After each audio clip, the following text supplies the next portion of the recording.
안녕하세요, 암살자TV입니다. 오늘 저희가 할 이야기는 드라마 이야기인데요. 왓챠에 암환자와 관련된 드라마가 나왔다는 것을 알고 계신가요? 알고 있었나요? 몰랐습니다. 제가 말해줘서 이제 같이 봤는데, 바로 오늘은 좀 매울지도 몰라 라는 드라마입니다. 이 드라마는 어떤 내용일까요? 이 드라마는 암 진단을 받은 아내를 위해서 이혼을 했던 남편이 아내를 위한 간병식을 해주면서 가족에 대한 소중함을 깨달아가는 휴먼 드라마입니다. 네. 여기에 나오는 암 환자분은 이제 대장암이고 4기가 아니라 말기 암 환자로 나오더라고요. 그래서 아무래도 먹는 게 조금 더 중요하고 그랬던 것 같아요. 그래서 제목이 오늘은 좀 매울지도 몰라 라는 제목이더라고요. 암 환자를 다루는 드라마인 만큼 실제 암 환자인 제가 빠질 수 없겠죠. 그래서 오늘은 아내와 함께 오늘은 좀 매울지도 몰라 리뷰 시작하겠습니다. 저희는 드라마 전체를 몰아보기나 리뷰하는 형식이 아니고 드라마를 보면서 저희가 인상 깊었던 장면 위주로 이야기를 나눠보려고 합니다. 첫 번째 장면. 이 장면은 여주인공이 이혼한 남편과 진료실에 들어가서 암 진단을 받는 장면인데, 여기서 의사가 대장암인데 난소까지 전이가 되었다, 입원해서 치료를 받으라고 하는데, 여기서 여주인공이 집에서 통원하고 싶다, 체력이 되고 뭐 한 만큼 집에서 통원을 하고 싶다라고 얘기를 하는 장면이에요.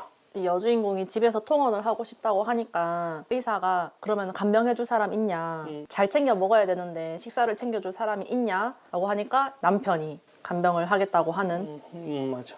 그렇게 이제 시작이 되는 장면인데, 이 장면이 생각이 났어. 내가 암 진단 받는 장면도 생각이 났고, 생각보다 이분들이 되게 덤덤하게 맞아. 암 진단을 받아들이고 덤덤하게 서로에게 부탁을 하고, 그런 게 조금 인상이 깊었던 것 같아. 나는 많이 울었거든. 여기서는 응. 의사가 이제 어떻게 관리해야 되는지에 대해서 그래도 좀 친절하게 얘기를 해주잖아. 맞아. 실제로도 이렇게 해주나? 그거는 의사마다 아마 다른 것 같아. 뭐 아무거나 다 먹어도 된다, 진짜 잘 먹어라, 뭐 이런 의사도 있는 것 같고, 음식 조절해서 잘 먹어라, 여기처럼 되게 조심해서 먹으라는 의사도 있는 것 같고. 다음 장면은 여주인공이 고3 아들이 있는데, 고3 아들한테 암 진단 소식을 안 알리고 있다가 어느 날 갑자기 복통으로 응급실을 가게 되는데, 여기서 아들은 갑작스럽지, 갑자기 엄마가 복통을 호소하고 응급실에 갔으니까. 근데 그런 아들에게 처음으로 암 진단 이야기를 하는 장면, 나는 그게 생각나더라고. 소중한 사람들에게, 내 주변 사람들에게 나의 암 진단 소식을 알릴 때가 좀 생각이 났어. 근데 나는 이 장면을 보면서 아들은 엄청 갑작스러운 상황에서 엄청난 심각한 얘기를 들은 거잖아. 그치. 그러니까 나는 이게 좀 안 좋다고 생각했다. 음, 내가 아들의 입장이었으면은 그 엄마가 암 진단을 받았다는 그 사실 자체도 너무 당황스러울 텐데, 그 사실을 더 당황스럽게 나에게 받아들이게 되는 상황인 것 같아. 아들은 이제 고3이었고 대학을 합격하잖아. 그 좋은 순간을 또 깨기 싫었던 거고, 뭐 그렇게 하면서 좀 미뤄졌다. 약간 꼬인 거지. 그렇지. 그 순간이 꼬인 거지. 맞아. 근데 약간 여기서 나는 아들의 입장이 너무 이입이 됐다 할까. 네, 보호자 입장이니까. 이런 게 참 어렵지. 소중한 사람들에게 암 진단을 알릴 때 그냥 나 암이래, 이 말이 진짜 잘 안 나와. 나 울면서. 이런 게 진짜 어려운 것 같아. 내 암 진단 소식을 소중한 사람들에게 알리는 것 자체가. 주인공들은 그래도 좀 덤덤하게 맞아, 계속 맞아. 감정을 이어가고 있는 것 같다. 다음 장면 넘어갈까요? 예.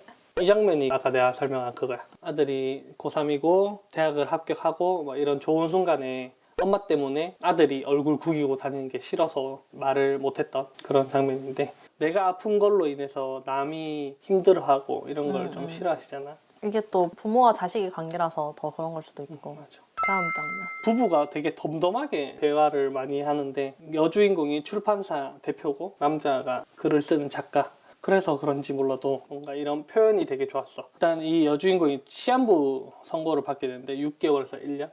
그러니까 이제 이 여자는 계속 속으로 혼자서 정리를 준비했던 것 같아. 그래서 여기서 출판사 대표 바로 밑에 있는 에디터한테 그 에디터한테 대표 자리를 물려주려 해 하는데 경험이 부족해. 혹시 남편인 작가 당신이 잠깐만이라도 대표를 맡아줄 수 있을까? 내가 그런 걸 왜 해? 하면서 막 이렇게 고사하는데 그러면서 이제 이야기하는 게 이거지.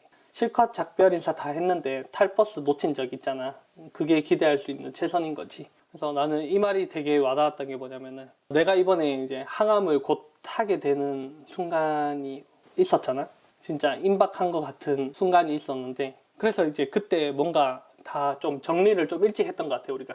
아내도 퇴사를 했고 나도 대학원을 자퇴를 했고 자퇴하면서 교수님들 찾아가서 항암을 하게 될 것 같다 막 이렇게 얘기를 했는데 안 했네. 약간 그런 것 같아. 머쓱한. 근데 이 사람은 그거를 기대한다는 거지. 그치. 그 머쓱함을. 그런 머쓱함을 그게 기대할 수 있는 최선인 거지라고 말하는데 이 마음이 어떤 마음인지 진짜 100%는 이해 못하겠지만 상황이 다르니까 그래도 조금은 이해가 됐던 것 같아. 다음 장면. 이 장면은 아들 여자친구랑 해가 지는 거를 보러 가는데 그 아들이 지는 해를 왜 봐? 이렇게 했는데 여자친구가 가는 해 보내주는 사람도 있어야지 했는데 갑자기 아들이 우는 거야. 그 말을 듣고. 울다가 아들이 처음으로 여자친구한테 엄마의 암 진단을 알리는 거지. 그런 장면이. 이 장면은 아무래도 보호자인 사람이 또 보호자에게도 소중한 인연들이 있을 건데 그 인연들에게 사랑하는 사람의 암 진단을 알리는 부분이라서 이 부분을 좀 꼽아봤습니다. 어떤 생각이 들었어 이 부분? 너의 일화는 있니? 근데 이 부분도 되게 덤덤하게 표현했다. 근데 그 덤덤함이 이해가 간다. 약간 이 아들의 입장이 그런 건지는 모르겠지만 덤덤하지 않지만 여자친구가 나를 걱정할까봐 덤덤하게 말하려는 부분도 있지 않을까. 그리고 그치. 아들 스스로도 드는 감정을 이제 단어로 정리할 수 없는 거지. 이게 참 암 진단을 받은 사람도 그렇고 암 진단을 받은 사람의 가장 최측근 보호자도 그렇고 내가 암 진단을 말할 때도 그렇고 보호자가 암 진단을 말할 때도 하늘이 무너질 듯이 막 어떡해 막 오열을 하면서 아유 내 남편 암이래 막 이렇게 네가 했다면은 사람들이 더 많은 걱정을 하고 더 많이 맞아. 염려를 하고 이런 게 좀 컸을 것 같아. 그래서 아마 이 보호자도 좀 덤덤하게 했을 거고 그리고 너도 오히려 내가 막 오열하면서 그렇게 말을 하면은 내 스스로도 너무 그 감정에 갇힐 것 같은 기분? 와이프도 장인 장모님한테 암 진단을 말하고 막 주변 사람한테 말할 때도 어떻게 했나요? 덤덤하게 했나요? 처음 말할 때는 덤덤하지 못했다, 근데. 눈물이 났을 뿐이지 뭐. 어떻게 우리 오빠 어떻게 이렇게 하진 않았을 거 아니야. 그렇지. 눈물은 나지. 뭐. 눈물은 나면서 얘기를 했지만 괜찮을 거다. 마무리 짓는 거지. 맞아. 다음 장면, 이 장면은 항암을 하는 장면인데 항암할 때가 생각나서 넣어봤습니다. 아들이 의대생이 듣는 강의를 도강하는데 거기서 그 교수가 막 설명을 하는 장면이야. 항암화학요법은 암세포뿐만 아니라 정상세포 중 분열과 증식이 빠른 정상세포에도 영향을 미칩니다. 항암 치료라고 하는데 이 항암 치료라는 말이 없어진 거 아나? 항암화학요법이야. 치료가 아닌 그런 개념인데 항암을 하게 되면은 암세포가 빠르게 증식하고 분열을 하기 때문에 이 빠르게 증식하고 분열하는 세포를 공격하게 만든 게 항암제인데 그래서 그 항암제를 먹게 되면은 이제 빠르게 분열하는 세포, 뭐 모근이나 정속, 점막. 점막 그런 세포들이 다 같이 손상을 받게 되는 거지. 그렇게 되면서 이제 부작용이 나타나게 되는데 솔직히 내가 암 진단 받기 전에는 암 진단 받으면은 항암 치료 받으면 되잖아 이렇게 되게 가볍게 생각했던 것 같아. 암 진단, 항암 치료하면 낫는다 이렇게 생각을 했던 것 같은데 암 진단을 받고 항암 치료를 해도 뭐 낫지 않는 경우도 있고 암 치료를 위해서 항암 치료를 받는데 이게 그냥 나는 주사 맞는 건 줄 알았지. 그게 아니더라고. 실제 항암을 하게 되면은 정말 힘든 시간을 보내게 돼요. 어떻게 표현하면 좋을지 모르겠지만은 항암이라는 게 힘듭니다. 진짜 링거 맞는 게 아니에요. 항암 치료는. 우리 그 코로나 백신 맞으면 막 부작용이 생기잖아. 그런 것처럼 항암 치료에는 뭐 진짜 수십 가지 부작용이 나타나는 거지. 항암제를 맞으면은 수십 가지 부작용이 함께 동반된다. 그게 가장 좀 일반인들에게 공감이 될 만한 게 아닐까? 다음 장면. 네.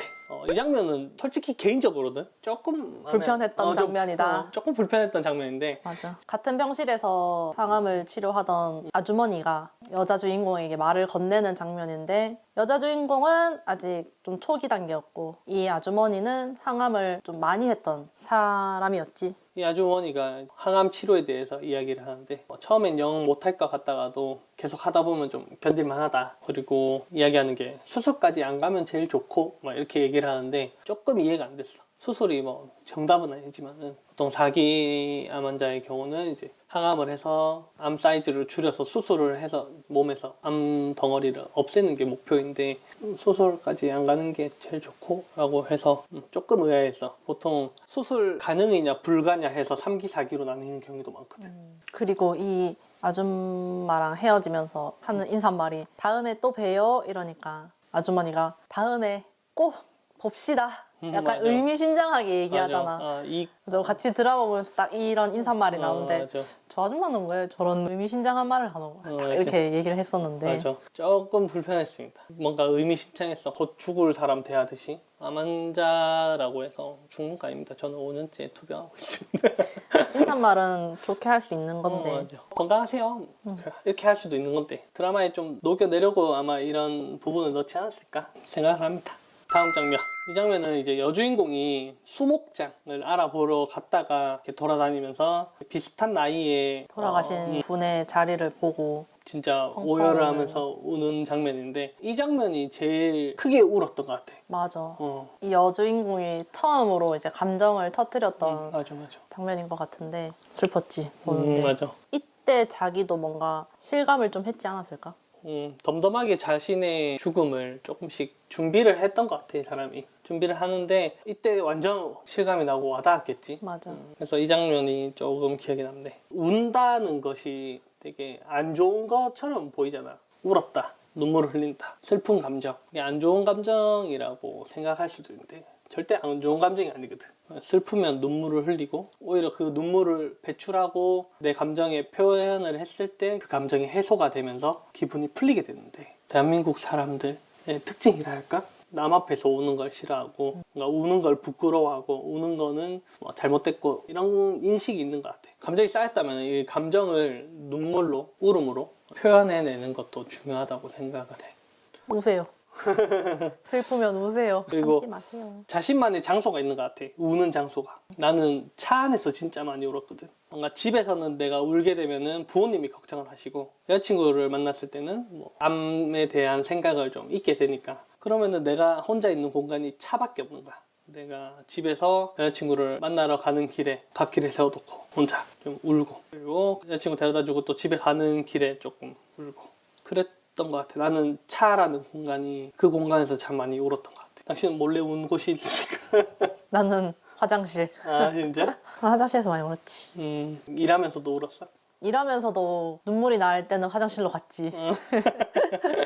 고생했네. 다음 장면. 이제 아들이랑 아빠랑 이야기를 나누는 건데 아들이 뭐 300초가 좋다던데 뭐 이게 좋다던데 뭐 그게 암 환자에게 좋다고 하더라고요 하면서 암 환자에게 좋다는 것을 계속 검색하고 아빠한테 이야기하면서 좀 구해서 먹이면 안 되냐 이야기를 하는데 아빠는 장면인데 이미 다 알아보고 준비를 했던 거지.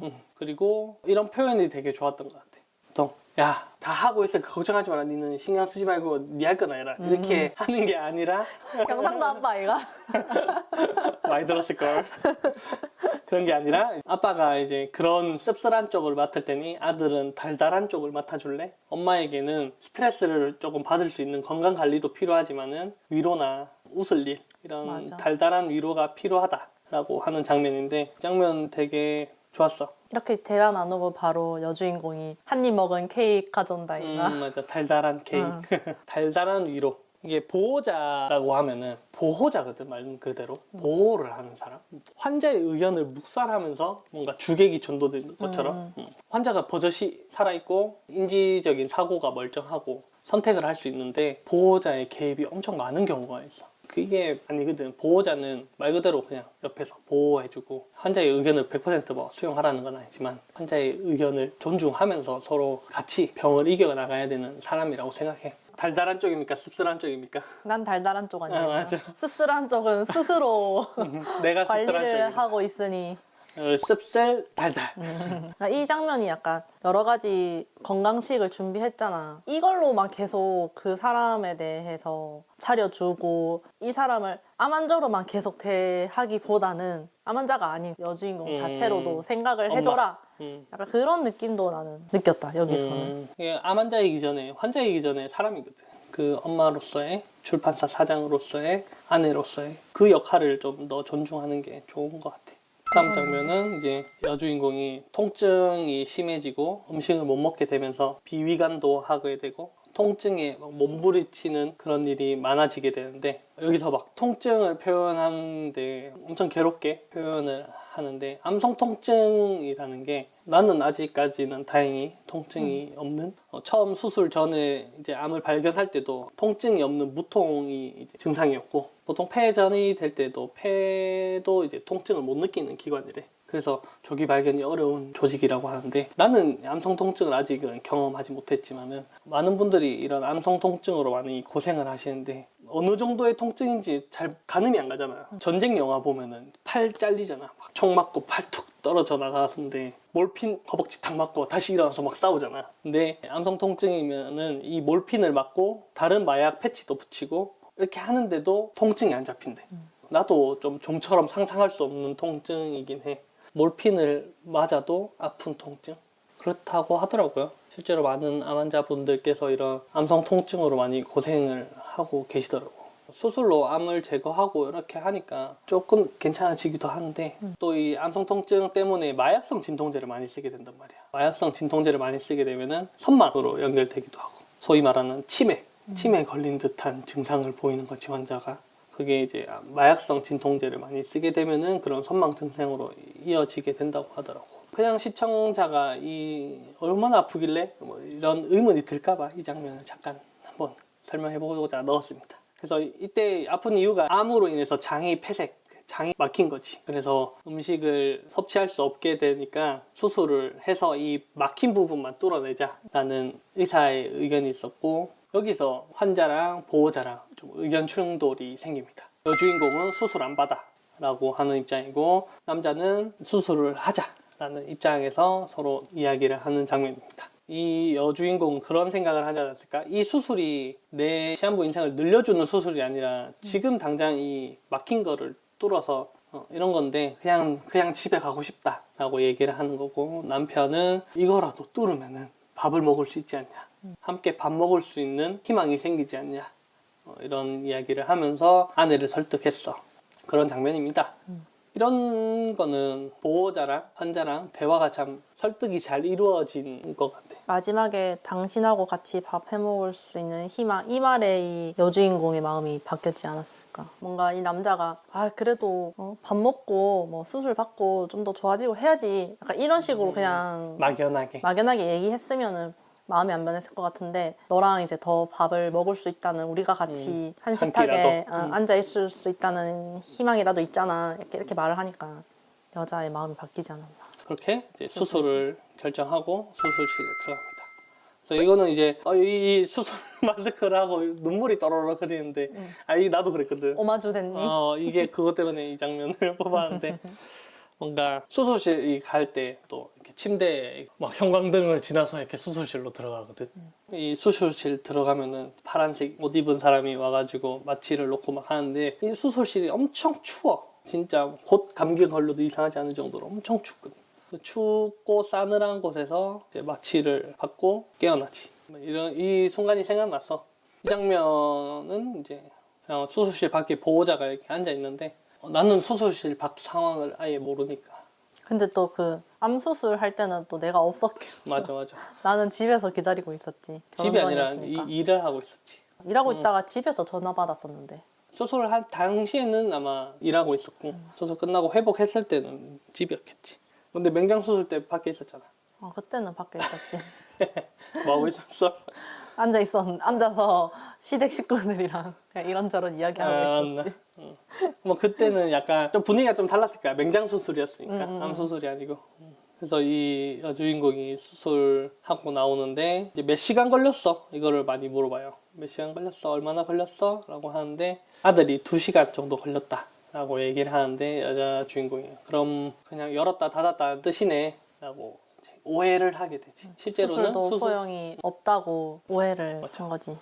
실제로 수술이 잘 됐습니다. 이런 경우가 되게 많대. 수술실 들어갔는데 열었다가 아유, 안 된다 너무 많이 퍼져 있어서 손도 못 쓰고 다시 닫은 그런 경우가 생각보다 많대. 내 주변 지인 어머님도 그랬던 경우가 있고 내 지인 어머님께서는 현재 잘 살아 계십니다. 그런 상황에서도 이렇게 이제 수술이 잘 되고 다음 식사를 하기 위해서 방문을 기다리는 장면이 맞아. 이제 이 장면인데 맞아. 되게 남편이 꼈어? 그러면 여자 주인공이 닥쳐 이렇게 하는 장면인데 저희도 그랬거든요. 수술을 하고 이제 방구를 껴야지 밥을 먹으니까 신혼인데 방구를 기다리면 안 되는데 약간 방구를 기다리는 상황? 민망함이 있었나? 나? 어. 아니 없었지. 이게 내 과업이다. 내가 이뤄야 될 일이다. 해내야 되는 일이다. 너에게 보여줘야 되는 기쁨의 축포지. 맞아. 어떻게 보면 이제 장과 장이 연결돼서 운동이 시작됐다라는 걸 의미하는 게 방구라고 막 설명을 하는데 내가 너에게 아픈 사람이 아니다. 나는 이제 회복했다. 이걸 알려주기 위한 소리가 방구. 빵구였지. 그리고 이제 좀 마지막으로 가는데 여기서 여주인공이 호스피스 들어갈래? 라고 부탁을 하는 장면. 이 장면 진짜 슬펐던 것 같아. 이제 남편한테도 얘기하고 이제 아들한테도 얘기하는데 아들은 약간 반대 입장을 가지고 있었지. 남편도 반대 입장이었어. 그치, 그치. 둘 다 반대 입장이었는데 이 장면은 아들과 얘기하는 맞아. 장면이다 이거. 참 이거 장면이 되게 슬펐던 것 같아. 호스피스 들어간다는 게 진짜 마지막을 맞아. 두고 있다는 이제 병원에서 병원으로 가는 게 아니라 가정에서 호스피스로 들어간다는 거는 본인 스스로 이제 어느 정도 이 죽음을 받아들이려고 한 게 아닐까. 그리고 이 집이라는 공간, 이분이 이제 이 집이라는 공간에서 암 진단 받고 이혼한 남편이 다시 들어와서 요리하고 같이 밥 먹고 이랬던 공간이 엄청 소중했던 것 같아. 그러다 보니까 이 소중한 공간에서 소중한 기억만 남긴 채로 호스피스를 가기로 결정을 하는 장면인데 맞아. 여기서는 이 여주인공의 마음이 잘 이해되는 것 같다. 맞아. 죽음을 앞두고 집에서 죽음을 맞이하길 원하는 사람도 있고 맞아. 병원에서 죽음을 맞이하길 원하는 사람들이 있잖아. 맞아. 그런 것도 있지 않습니까? 이 집에서 내가 요즘에 가정 호스피스도 있거든. 가정 호스피스를 받으면서 이 집에서 임종을 맞이하는 게 좋은 사람도 있겠지만은 만약에 내가 그렇게 집에서 임종을 맞이했을 때 남는 가족이 너무 그 공간이 너무 사무치게 슬프지 않을까? 그거를 또 생각했던 여주인공의 마음이지 않을까라는 생각을 해. 결말은 드라마를 직접 보시면 드라마 결말을 보실 수 있습니다. 저희가 준비한 장면은 이제 여기까지. 더 공감 가는 장면도 있었고 좀 디테일하게 할 수 있는 부분도 많은데 너무 재미없을까봐. 나도 이제 암 진단을 받고 2023년 이제 말쯤에는 되게 상황이 안 좋아지고 막 암이 커지고 이랬던 게 당장 내가 2개월 앞을 예상할 수가 없는 거야. 누가 약속을 잡아도 검사 진료 이후에는 약속을 못 잡겠는 거야. 항암을 곧 하게 될 수도 있을 것 같고 그렇다 보니까 내가 계획할 수 있는 삶이 되게 한정적이더라고요. 한정적인 거 안에서 내가 계획한 삶이 보통 보면은 와이프랑 소소하게 데이트하기, 맛있는 거 먹기 그런 것들, 진짜 소소한 일상들 그런 것들이었는데 이 여주인공도 어떻게 보면 마지막까지 자기가 지키고 싶었던 게 그런 소소한 일상들이 아닐까. 남편과 아들과 같이 해먹는 밥 한 끼. 그런 소소한 일상이 이 여주인공에게는 마지막까지 지키고 싶었던 일상이 아닐까. 행복이라는 거를 엄청 사람들이 멀리서 찾고 있는데 행복은 우리가 소소하게 누리고 있는 이 일상이 바로 행복이 아닐까라는 생각을 합니다. 이 드라마가 암 환자와 그 암 환자의 가족을 다루는 이야기잖아. 내가 생각한 거랑은 조금은 다른 내용이긴 했는데 이런 음식 준비하는 장면이 많아서 조금 다르긴 했는데 그래도 그런 감정들을 잘 표현한 것 같다, 이 드라마가. 이 두 사람의 언어가 되게 좋았어. 그리고 이 여주인공이 되게 용감하다, 용기 있다, 대단하다 라는 생각이 많이 들었어. 솔직히 누군가에게나 이게 죽음이 다가오는 거고 이 죽음이 모두에게 피할 수 없이 다가오는 건데 자신의 죽음을 천천히 스스로 준비하는 느낌? 솔직히 죽음은 뭔가 끝까지 버티다가 마지못해 이제 생을 마감하는 그런 느낌인데, 이 사람은 되게 용감하게 자신의 죽음을 받아들이고 스스로 준비하고, 이런 모습이 되게 용감하다. 나라면 저럴 수 있을까? 뭐 이런 생각들 좀 많이 들었던 것 같아요. 환자 본인이거나 가족 중에 암 진단을 받은 사람이 있거나 그런 사람들뿐만 아니라 암을 잘 모르는 사람들도 이 드라마를 보면은 그들의 상황을 좀 잘 이해할 수 있지 않을까. 아무튼 저희는 눈물 콧물 빼면서 봤습니다. 요즘에 판타지가 판을 치는 드라마 세상에서 맞다. 이런 휴먼 드라마 되게 따뜻했던 것 같아요. 저희가 준비한 드라마 리뷰는 여기까지입니다. 왓챠에 가시면은 이 드라마를 볼 수 있으니까 암 환자 그리고 암 환자를 둔 보호자들 뿐만 아니라 모든 사람들이 이 드라마를 보면은 암 환자와 암 환자의 가족의 심정을 잘 이해할 수 있을 것 같아요. 저희 영상은 여기까지입니다. 시청해 주셔서 감사합니다. 구독과 좋아요. 짱! 알림 설정!